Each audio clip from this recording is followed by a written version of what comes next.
Our Pulse of America tonight, the unofficial end of summer. It's brought Americans new concerns and questions about COVID-19. A new poll shows concern is growing among even partially or fully vaccinated adults. 52% are worried about catching the virus. That's up from 32% in late June. But is that concern warranted? The New York Times reports new data suggesting the chances are more like 1 in 5,000 per day, 0.02%. That's just 2/100ths of 1% of a breakthrough case. Again, among the vaccinated, and it may be even higher, 1 in 10,000. The chances of the unvaccinated getting the virus, of course, are much higher. Here's what we saw this weekend. Jam-packed college football stadiums, which was a stark picture considering the continued debate over mask and vaccine mandates. Hospitals in a number of states reportedly running low on beds.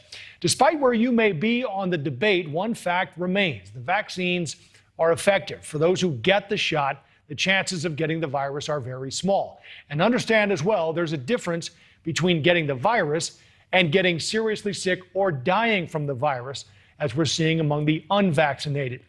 In a study that looked at COVID deaths this year, nearly all, as you can see there, up to 99.9% were unvaccinated.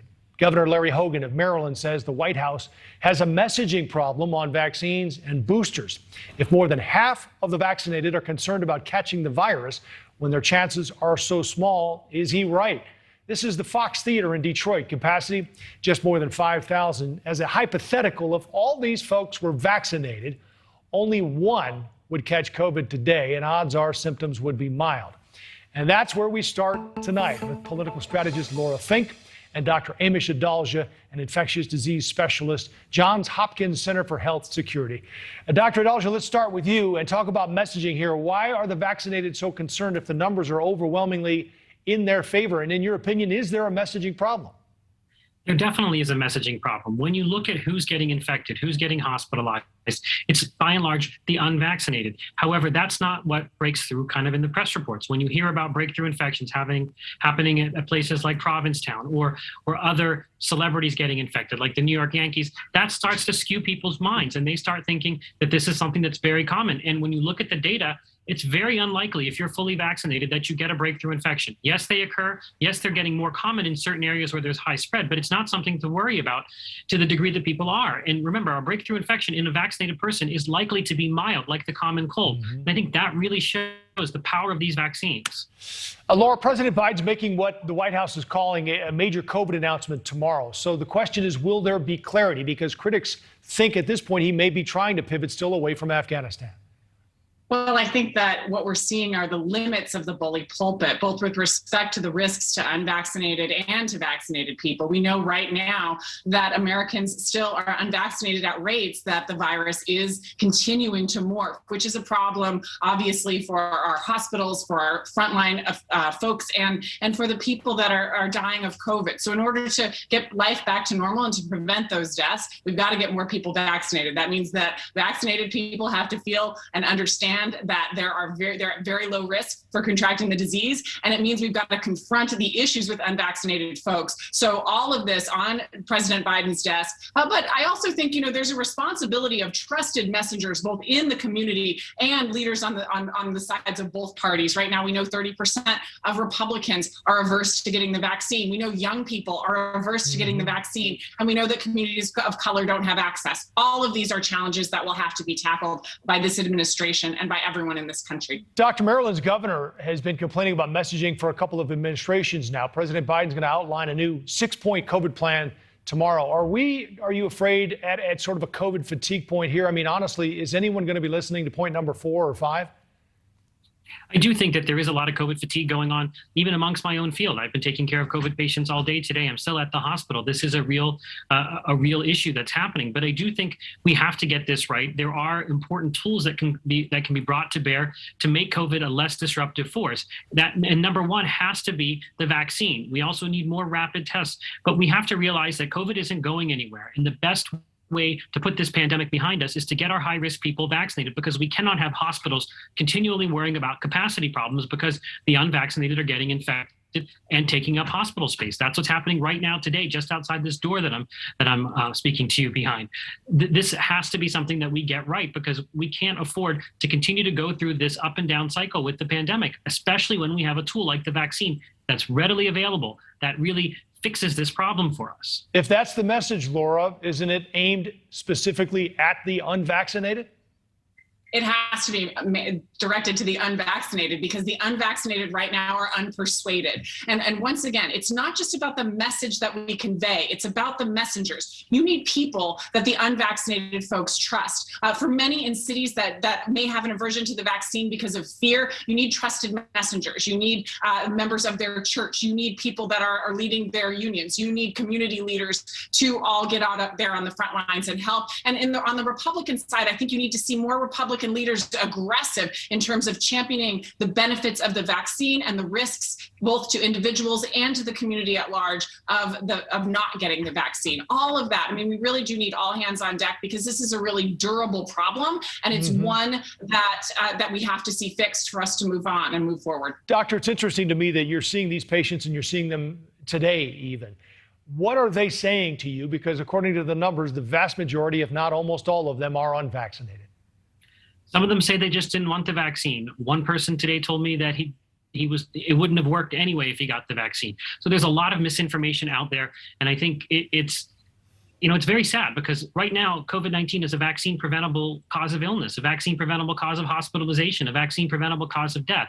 And what's happened is this whole pandemic has gotten so much politics injected into it that we've got this group of the population that will not get the vaccine, to their own detriment. And at the same time, they're putting their own community hospitals into dire straits, because that's where they're going to come for care when they're not vaccinated. They're going to come to the hospital and they're going to take up a hospital bed, and the hospitals are going to have a difficult time continuing operations. It's that same cycle. And we had an excuse before when there was no vaccine, but right now this is all self-inflicted, which makes it really just tragic and a horrible situation.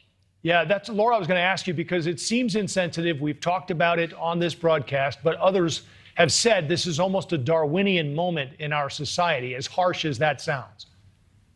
Well, I hope it's also a little bit about sort of the role that we play in media, and those of us in media, that we get into these echo chambers of disinformation, and then that all of a sudden becomes truth. This is what we're up against in terms of getting information into the hands of individuals. But again, those one-on-one conversations really make a difference. I was doing some work with a group that was working on vaccinating frontline workers in the leisure and travel industry, and I will tell you, many of them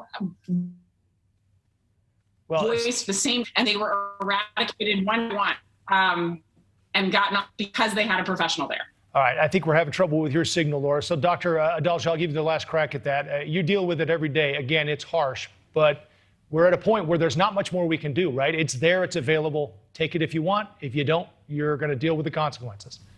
That's sadly what's happening, is that this virus is going to find you if you're unvaccinated. And if you are at high risk for hospitalization, you are somebody that is going to end up in the hospital, and you may die from this. And it's all preventable. And I think that's what makes this something that we never thought we would be facing. We thought that the pandemic would end when people got the vaccine because they'd want it. We didn't think that we would be facing a pandemic of vaccine hesitancy. All right.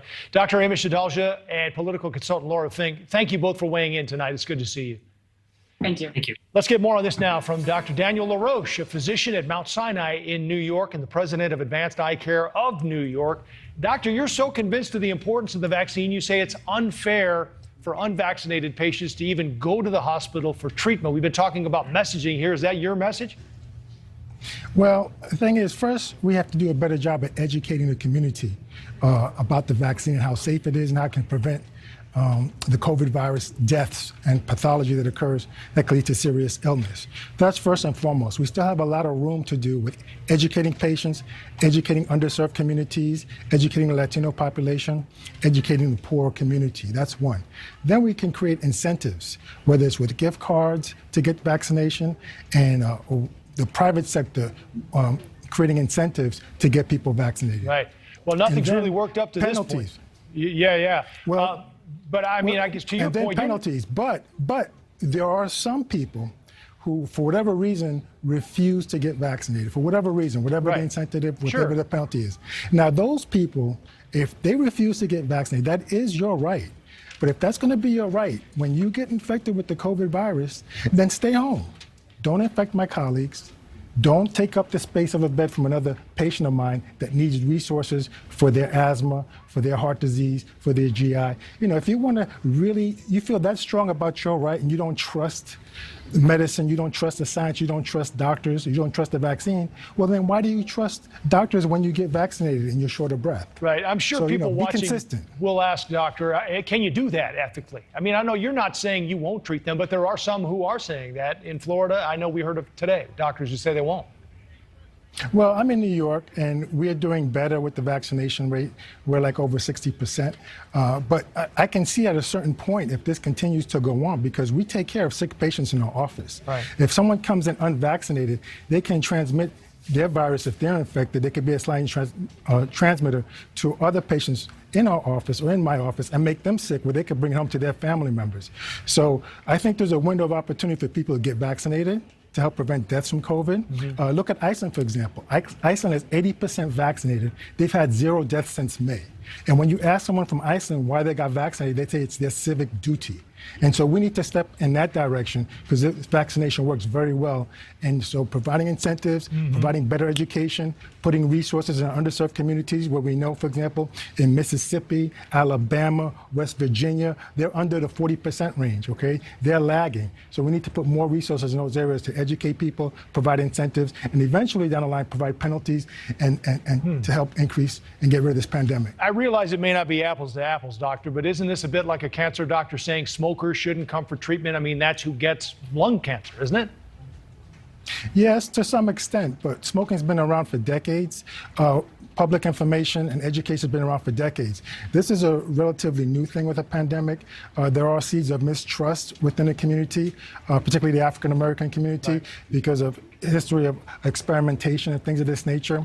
There's also a lack of understanding of how safe the mRNA vaccine is. I know some of my patients, for example, say, well, if I take this vaccine, I'll become infertile, or this can kill me. And so we need to do a better amount of education.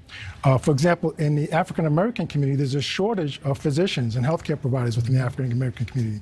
So that's why they're lagging with the vaccination, because the message is not getting 100% there because of that. So we need to put more resources in the African-American community, Afro-Latino community, and poor communities to really educate, provide incentives, and then penalties. Yeah, we saw the stat there, 28% of black young African-Americans in New York have only been vaccinated. Dr. Daniel LaRoche, thanks for your perspective tonight. We appreciate your time. Thank you very much.